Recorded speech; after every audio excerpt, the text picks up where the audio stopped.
up? What's up? What's up? How you? And shit, chilling, dog. Like, you know what I'm saying? How you maintain it, man? How you holding your head up, man? Oh man, you know. Feel like I just came through this motherfucker, man. I ain't even gonna lie to you, man. Like I'm charged all the way up. Man, I got no doubt. Like, so like, what is like, man? What that shit looking like for you, right? So, man, talk to the people, man. I mean, they got me down pick right now, and like they try and go ahead and get me to take a deal for 19 to 40. Being a still and they try to get me to take a deal for 19 to 40. On the simple fact that a couple of my detectives on my case got locked up. My district attorney got fired, and they wound up putting one of the witnesses on my case in the witness protection out Arizona, and they didn't tell nobody. So they really trying to go ahead and just get me to take the deal so we can go ahead and like sweep a lot of that shit under the rug. I mean, you know, we all know you ain't do it. You know what I'm saying? But would you like to reiterate and like touch base on what's going on as far as like the legal situations inside your case? I mean, a lot of people be having the impression that I'm locked up for a first-degree murder. I got life and all that type of shit. But in all actuality, they not even charging me as the killer. They got me locked up for conspiracy for a third-degree murder. And I got 15 years for that. But the bad thing about the conspiracy and the third-degree murder, it don't go hand in hand. For you to have a conspiracy charge, you and other people have to go ahead and plan the murder. And for you to be convicted of a third-degree murder, it means it wasn't planned, it just happened. Because that takes away the intent, the malice. Without malice, forethought, it is no planned murder. So if you didn't plan the murder, and it can't be no conspiracy. You can't conspire to commit a third-degree murder. That's the weird shit about it. And I'm the only one that's locked up. For them to be, I can't conspire by myself. I'm the only one that's locked up. But you know how it is, man. When you don't say nothing, man. They just go ahead and hit you with anything. Yeah, for sure. Like, you know what I'm saying? So, how you feeling about it? You think it's looking good? Could you be touching the streets real soon? I mean, shit political, man.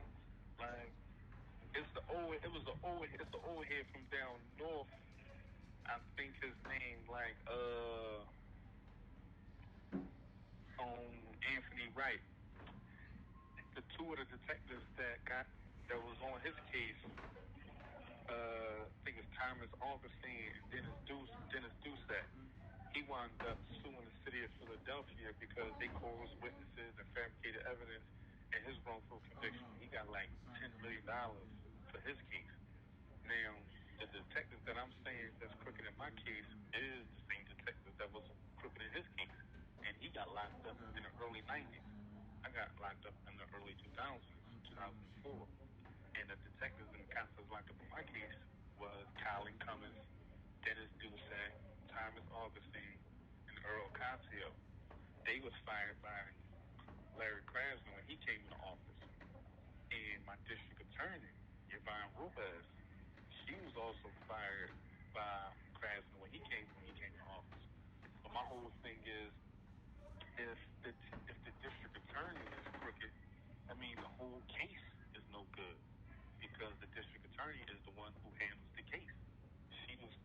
They is the one who sent the detectives is private investigators for the district attorney. So whatever evidence that they bring back, they give it to the district attorney and have to tell her who, what, where, and how that they got this evidence. You think what I'm saying? Yeah, for sure. Like everybody who had these crooked detectives on their case, they let them slide right out. They got their case interviewed by the integrity review unit, and then they was out not too long after that. I got my case reviewed by the integrity review unit, and they said I had integrity. They granted me relief in the integrity review unit, saying that my case had integrity issues. I deserve some type of relief.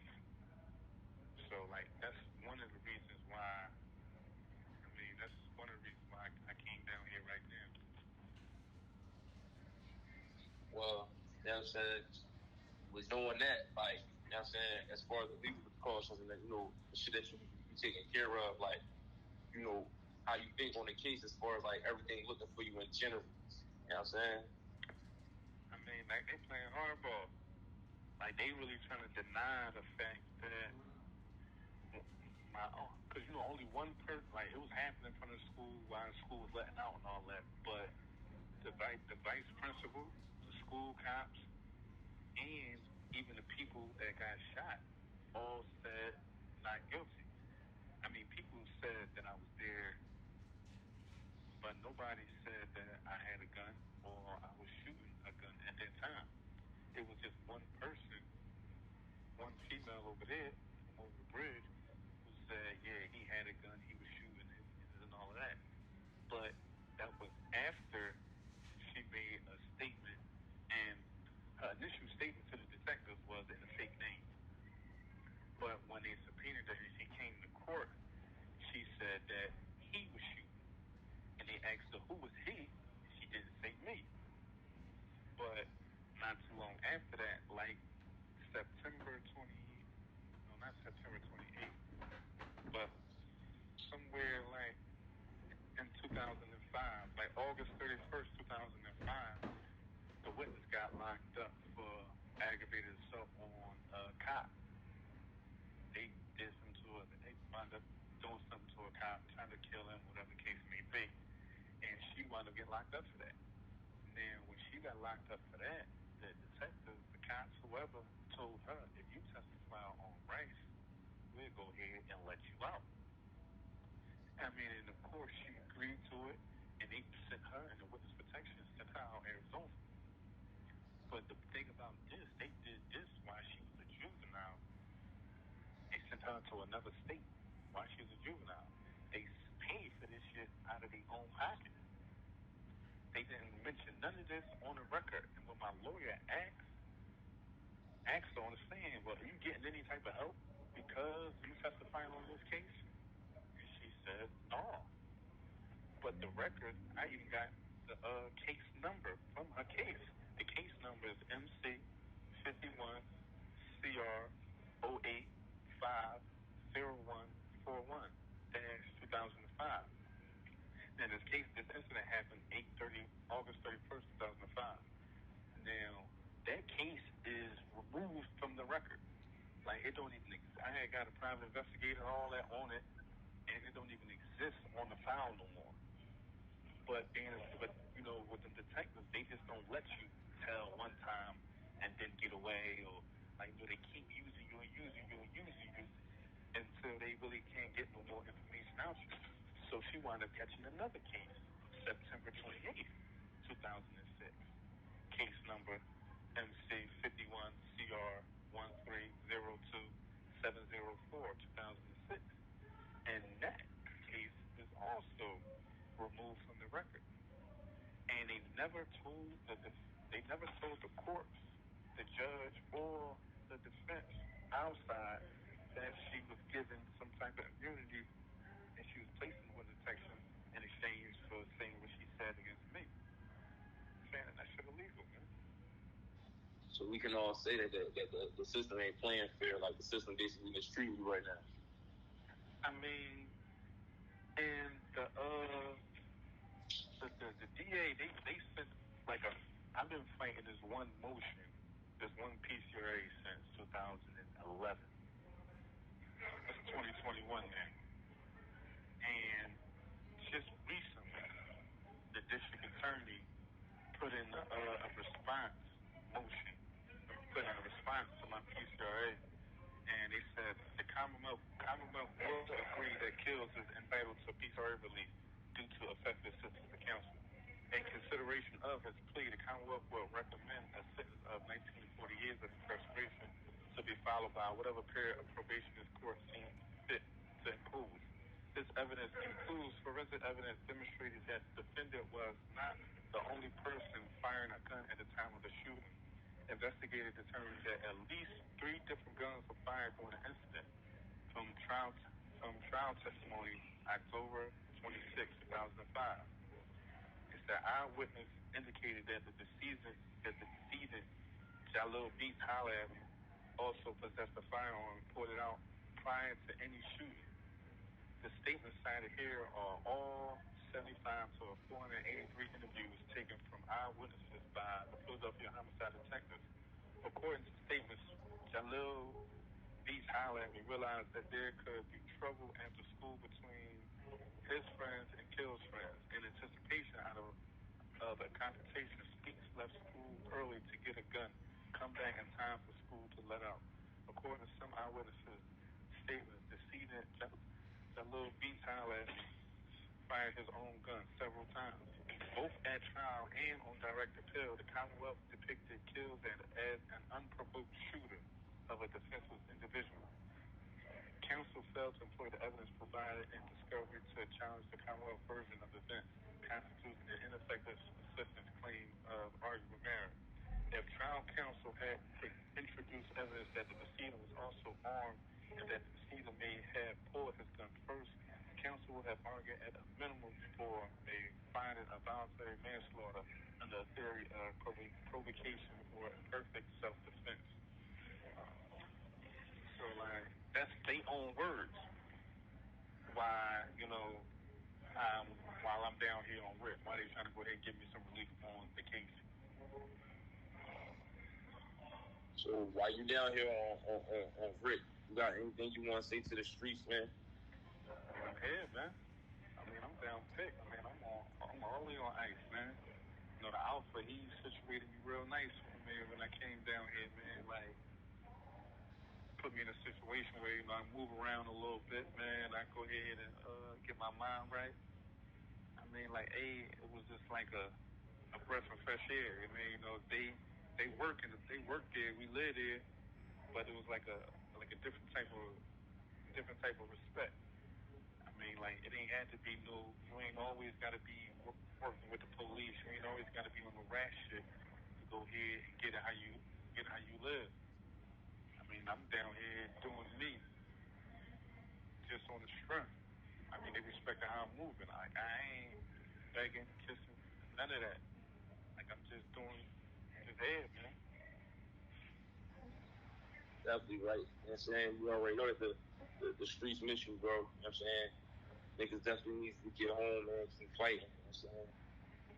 Yeah, they ain't gonna stop. They definitely ain't gonna stop. My whole thing was just like, it's just hard to go about fighting this shit the way I want to because, I ain't bringing nobody involved in my troubles. They got me, and that's where it's going to stop at. I ain't bringing nobody to jail with me. I ain't letting nobody come to jail on the strength of me or none of that shit. Even from the beginning, this case had nothing to do with me. For one, I'm not a rapper. And two, I don't need $50 now. I damn sure ain't need it then. But one of their main motives was that my friends, some people that they saying my friends was arguing with some people from over the bridge inside Mansion lunchroom. And while they was arguing with them inside the lunchroom, a call was supposed to be made to me. Yo, I need you to come up here and do A, B, and C. But no transcripts was gotten, no transcripts was pulled about my phone records, and none of that. They don't even have no person who they saying call me. They don't have none of that. They just got all these names, but nothing to attach, with no faces, no bodies to attach to these names. And they coming at me like, who is this person? Who is that? I don't know. That's not my job. That's not my job to connect no dots. I don't get no detectives, no judges, no district attorney pensions, pay. Y'all don't cut me into none of y'all paychecks. Why would I help y'all do anything? The streets A&R me. I'm not going against nothing that's the part that I believe in. for nothing or nobody. I mean, that's just how I'm carrying it, man. To the end. Nah, man, a lot of niggas need to understand that, bro. You're a real stand-up nigga, and that shit ain't never gonna change. Like, you know what I'm saying? A lot of these niggas think they're sturdy. A lot of these young boys run around here thinking they doing something, man. They don't even understand how that shit is. You know what I'm saying? As far as in there and outside, like, you know what I'm saying? A lot of these niggas be telling a lot of these niggas ain't got no morals. Like you said, you a stand-up nigga, bro. You never told. I mean, let the niggas know exactly where you from. But it ain't even the young niggas either.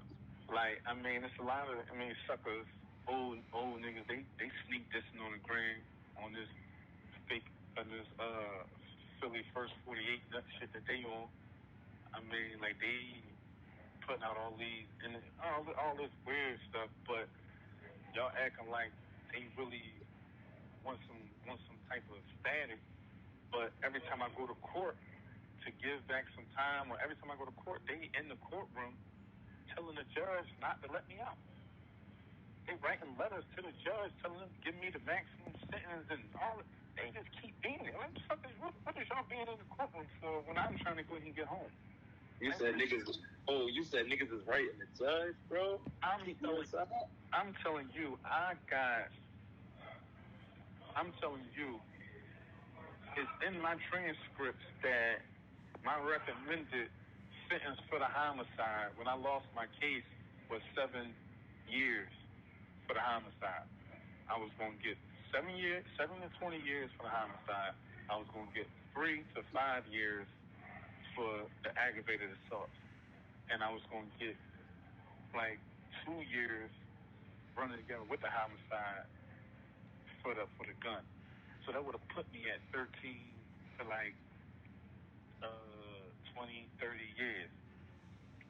But you said it's the Instagram page. What? But these people over the bridge with this First 48 Philly joint requested the judge to give me the maximum charge on all my charges. So instead of the judge, the district attorney recommended me to get that time, the 7 to 3 to 3 to 3 years. But once they wrote a letter to the judge said, well, listen, we're going to go ahead and give him 50. This is what the judge said. When the DA requested a 720-year sentence for the homicide, the judge said no, because so altogether your sentence is 37 years. That's very necessary in your case because there's little chance, I think, of any rehabilitation in this, and you need to be under the jurisdiction of the state for the rest of your natural life. That happened January 4th, 2006. From the judge, Jane Cutler Greenspan. Now, the reason why they said that is because they wrote the judge. They didn't write the judge a letter. They came to court and read a letter to the judge on the record saying that he found the case funny. He was laughing during the case. He got his gang. He's a leader of the gang. But one, these are the niggas. These are the niggas from over the bridge that saying this. Of course, these are them over there. Like people that I just gave you the Instagram that's doing this shit. Like the same people that's interviewing these people talking about they against rad. Y'all got them off for 30 years. Like I go on their gram. Hey yo, I'm in the Philly.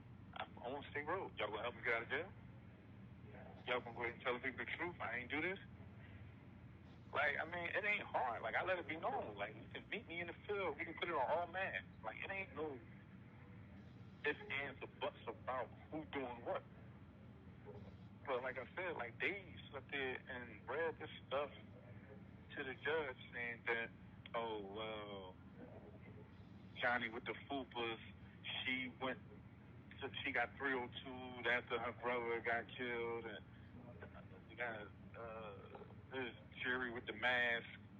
He ain't been the same since his brother. Like, all they doing all this stuff and making it seem like, oh yeah, he's a leader of this neighborhood called Land of the Laws. No, like, no, it ain't no gang. It ain't no none of that. Like, we was trying to go ahead and start our own rap label. That's where the whole like Land and Lost thing came from. It ain't no gang. It ain't no I'm no leader. None of that.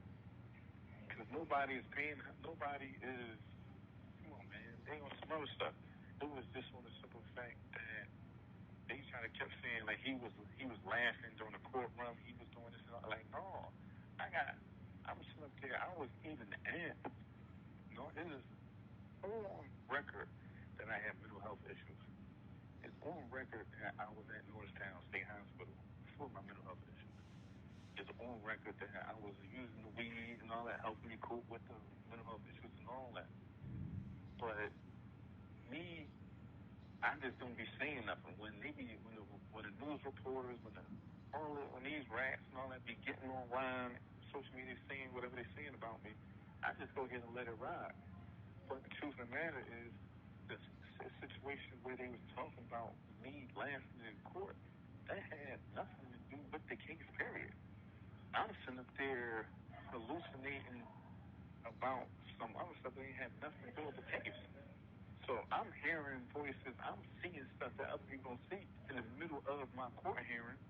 That's the reason why I'm laughing and doing all of this, pulling hair. That's the reason why that coming about. But they had to spin it to me doing something negative, because if they would have brought up the fact that I had mental health issues and they wasn't treating it, the outcome, they wouldn't be able to do what they were supposed to do to me. But even so, when they said that I was laughing in the court hearing, they were supposed to go ahead and get me direct mental health evaluation right then and there. Oh, he's laughing inside a courtroom, something wrong with it. They were supposed to go ahead and send an expert to come talk to me right then and there to figure out what's going on. But they didn't do that. But they wound up doing it years down the line once the case came out as far as about the juvenile mind state. They started to go ahead and when Montgomery versus Louisiana came out about the juvenile development of the brain, that's when they try to go ahead and bring me back down to court. Like, well, we're going to give you a mental health evaluation to see if this and see if that. After the shit is already worsened for me being in a hole for all these years, for me being locked up for all these years for something I didn't do. Man, that's crazy, bro. Whoever would have thought, right? You know what I'm saying? Like you said, if you the ones that's saying that and doing something different, that shit crazy, bro. You know what I'm saying? All I can say is, man, like, hopefully you come home, man. You know, may the Lord bless you and guide you on this journey, bro, and coming home. Like, you know, shit crazy, bro. You know what I mean? Shit definitely crazy. Yeah, but my whole thing is, like, we got to start calling these people, hold these people accountable for their actions, man. Like, people acting like they this and they that, man. And you got to say, prove it to me, man. You saying that you with this and you against rats. Everybody knows. Anytime you watch an episode of First 48 on A&E, somebody's telling. So for you to name your movement after that is suspect to me anyway, man. You will never see me promoting nothing that got to do with no tell. I don't even hang around. I ain't even hanging around nobody that's doing no stuff like that, man. I ain't doing no rap bashing. I ain't doing nothing. I'm just, no, you ain't right. Yeah, here it go right here. And then I'm keeping it pushing. I mean, like, I'm doing what I got to do at every stage of my life, man, as a real one, to make sure that I keep this movement going, man. Like, never will it stop.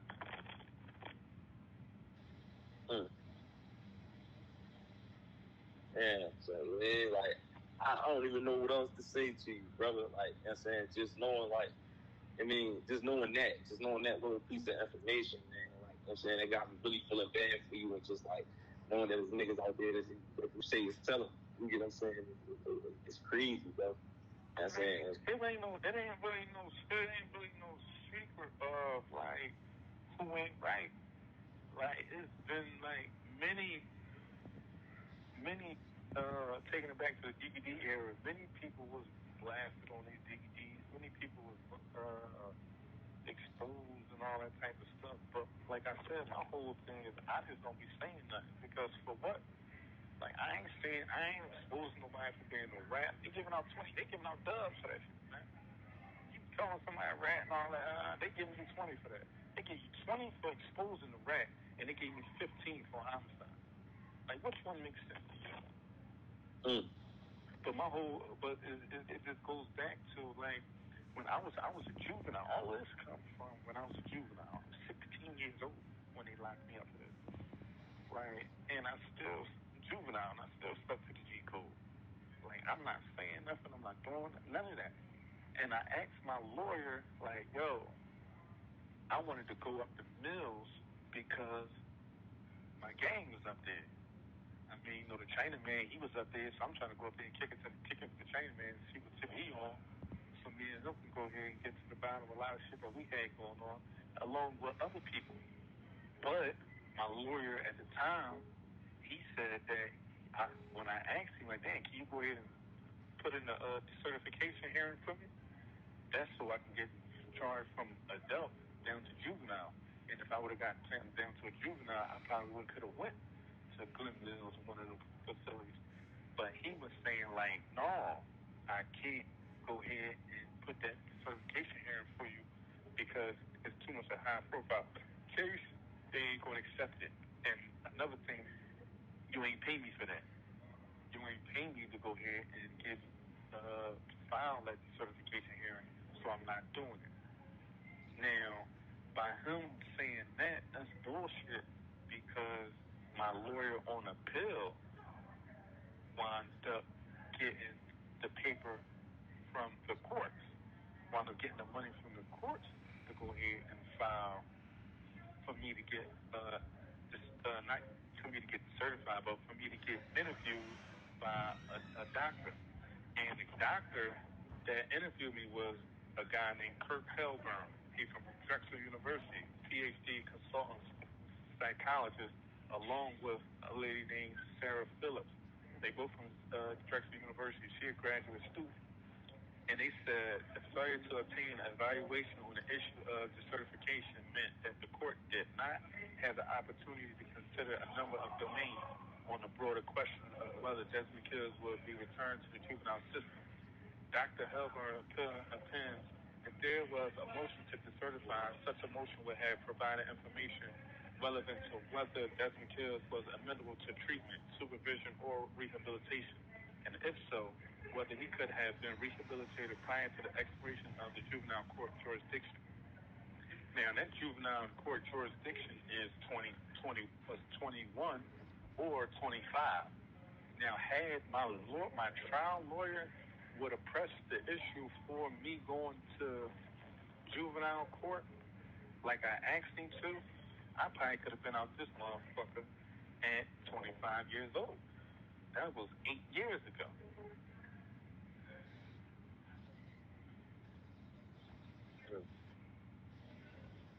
So what's the next move now? What's your next move as far as like trying to get back home? I mean, my whole thing is like, only reason why I'm in a situation where I'm even doing this interview now because I feel like this is the same way this is the avenue that they use to convict me. They painted me as a monster all through the media and all newspapers, all the news outlets. Talking, saying I'm involved in this, I'm a leader of that, I'm all this stuff. And the jury, the courts almost went against the facts because of the pressure, because of the political pressure. But now, being as though like times change, we got social media, you got people being conscious about the court system, you got like people who pushing for injustice inside these courts. So my whole thing, the purpose of this interview right here is to catch somebody's eye. I need to catch somebody's ear to say, like, dang, what they did to homeboy ain't right. I want to see if that shit really true. And everything I'm telling you, I got it in black and white. I can prove it. I can do it. I can send it to people. I can go ahead and do whatever they need so they can believe what I'm saying. Because, like, I'm trying to go ahead and get one of them celebrities, one of them organizations, somebody to go ahead and look into stuff that they doing to us in here, man. Like, it's just, we need to go ahead. I need to go ahead and the same way they got me out the way with that media joint. That's how I'm trying to go ahead and get them to free me. Like, we're gonna go ahead. We starting from the streets, man, and we're gonna build our way up, man. I mean, like, I ain't never did nothing wrong. I mean, I got a good name, places I've been and places I ain't been. So we're going to use that. I mean, we're going to go ahead and meet up with all the real ones, all the good ones, and we're going to try to go ahead and push, man, to get this thing over and done with. We're going to make it so loud where they got to hear us. They got to respect it. And we're going to make them start answering questions that they've been trying to avoid for all these years. Like, how is it that y'all trying to cover up the fact that this guy had gunpowder residue on his hand when he was found dead? They trying to hide the fact that he was shooting. Now, had they would have introduced the fact that he was shooting, that would have changed the whole thing, period. But once again, I ain't got no rap. I'm not going in the courtroom saying doing nobody's job. But with the people that did say that the dead dude was shooting at me, they didn't even let them testify at my trial. When my friends and family came to my lawyer didn't call nobody to my preliminary, my arraignments, all of that type of stuff. My friends and family were like, listen, we're going to come down there on our own, and then if the judge, and ask the judge, can we say something about what's going on? They said this over the jail phone when I was at the House of Correction. So when they came to my court and my trial, the witness from over the bridge, the chick, she come out from in the back. She come from out in the back. She stick her head out and she see the courtroom filled up. You know, we filling up on both sides. We filling up on my side and we taking up on their space. So she see everybody out there. And she go back inside. She go in the back. The DA loses it. She say, hold up, Your Honor. Let me see what's up with my witness. The DA go in the back. And when the DA go in the back, she come back around. She say, Your Honor, them guys, the gang members, he got his gang here. He's trying to intimidate my witness. She's scared to come out. She's doing it. She's ready to cry. She's ready to leave. They got to leave. The judge jumped right along with it. Okay, the judge called the sheriffs, man. Downstairs. They come inside the courtroom with guns and all that shit. And escort my whole support. They cleaned my whole side of the courtroom. And the judge said, don't just take them out of this courtroom, take them out of the building.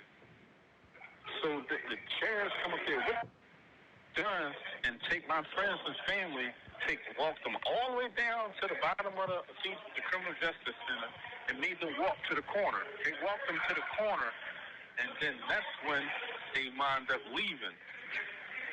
So when all the smoke was clear, only person that was left inside the courtroom was my mom. So the people that we had lined up to go ahead and speak about me being innocent, me not doing this, me not having a gun, me not shooting, me not even learn about anything that has anything to do with this $50 bet, they kicked them out of the courtroom. So that was one of the reasons why I lost right there. Because I didn't have nobody to go on my side to say the truth. Even the people, everybody that said I didn't do it, the DA broke. Those are the DA witnesses. The people that got shot and said I didn't know who did. Those are the DA people. But the people that got shot, the court said they didn't say that Rice didn't do it. They said that they don't know who did it. So that was just another out for them right there. That made stuff worse for me. So, but yeah, man, this shit weird, squad. I ain't even gonna lie to you, man. Yeah, Rice, man. So like, I got another couple questions for you, man. Like, so I really want to know, and for the people out there, you know what I'm saying, I know they would like to know, how was it, coming up, inside the system, man, coming up incarcerated.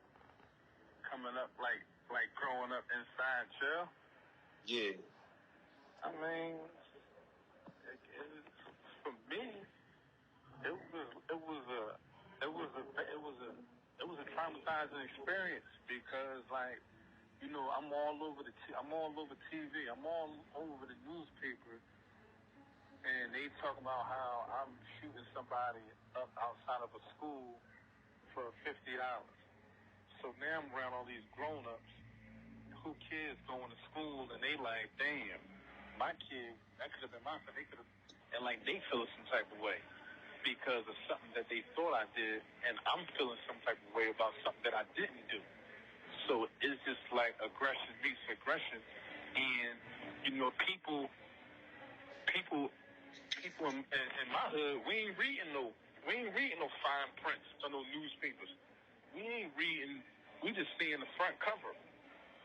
Oh, man shot and killed outside of Strawberry Mansion School, and Rice did it. So all the extra stuff, oh, we don't know if he really did it. He just arrested, or he probably did it. It was free. They ain't reading none of that. So now, everywhere I'm going, I'm giving them action. I'm giving them all ignorant shit. I'm in and out of the hole. I'm in and out of this jail and all that jail, stabbing this person. Drugs and this, all like getting blamed with drugs. All this stuff is because I'm sitting up here sitting for something that I didn't do, and my brain is not allowing me to leave it alone. My brain is not growing at the right speed it's supposed to be growing because I can't get over my past. People won't let me leave my past. So whenever I'm always in defense mode. It's just like it's just a bad situation, man. Like I'm in the hole for years at a time, and that's stunting me to the point where like my communication skills ain't even where it's supposed to be. And that's crazy because, not to cut you off, right? But that's crazy. That's just what I was about to roll into. I was going to ask you how you was living, and you said that they had you in the hole for years at a time, bro. Yeah, like I'm back there, 300-something days, one trip out for a couple of months, and then giving them another 200-something days in another jail. At the same time, trying to go ahead and romance her and tell her and keep her going, sending me pretty pictures, and keep her feeling good. And it's so much stuff going on that regular people don't understand. Like, I'm all the way, my support team is in Philly, but they got me on the west side of Pennsylvania, 7 hours away. So phone calls, 5 hours of call at a time. So for me to try to go ahead and keep in contact with this girl and that girl, or even my family, is hard. That's a whole day trip. You got to ride 6 hours to go to the visit. The visit is 4 or 5 hours, and you got 6 hours back. Like, people are just like, man, you know, that's a whole day. And I got to get up and go to work again tomorrow. I got to get up early and go to work tomorrow. So I got to take 2 days off just to go ahead and come see you. And we need the money, so it's like, you start to hate your loved ones when they don't go ahead and do the things that you think are basic necessities in your stays while you in here. And by you not being in contact with your loved ones, by you being out of sync with life, it just puts you in a situation where you always think the worst. Why the fuck my mom ain't do this? Why my sister ain't? Why my girl? And then you may go ahead and hear a story. Yeah, you know, this girl was out in the club doing it, and man, that's my girl. She told me she was sick. It's like certain things plays on the psyche, plays on the mind. I appreciate you for the interview, man. You know, and blessing us with real knowledge, you know, for our ears, and man, enlighten us about your situation, letting us know what's going on. I mean, video, this whole interview will be posted, bro. And, you know, we definitely gonna push for you, man. We appreciate your time. You know, appreciate the explanation that you got. You already know the vibe, man. Free_Rice 31, man. That free Rice 30 true, man. That thing is dud, man. That ain't us, man. Like, I mean, we down 31st Street with it, man. Much love and respect to 3-2, man. Like, they turned me out with the hustling, man. They turned me to a player. I mean, that's very much part of my story up 32nd Street, man. I mean, but it's Free Ranks 31, man. That's where we at with it, man. 30th and Nars gave me my name, Jerry Rice. I mean, that's why I took the name that my enemies gave me, Rice from over the bridge. I rep my whole hood, man, from 30th on back. That whole SMS, man, you know what I mean? I go in any part of that thing and post up on the corner. But that free_ranks 32, that's not our page, man. Like, people on there asking people for money. I mean, trying to do all this. Like, we ain't on that time, man. Everybody that go ahead and do for me, man, we out there. And man, like, it ain't no need to do no better, man. We just trying to go ahead and get our shot. I mean, we want what's rightfully given, man. Like, we ain't on no nut stuff. We ain't on no begging it. I mean, just give us our turn, man, and we gonna show improve, man. Thanks, Rice. We appreciate you, man. You know, we definitely got to rap more. You know what I'm saying? Get in depth more, man.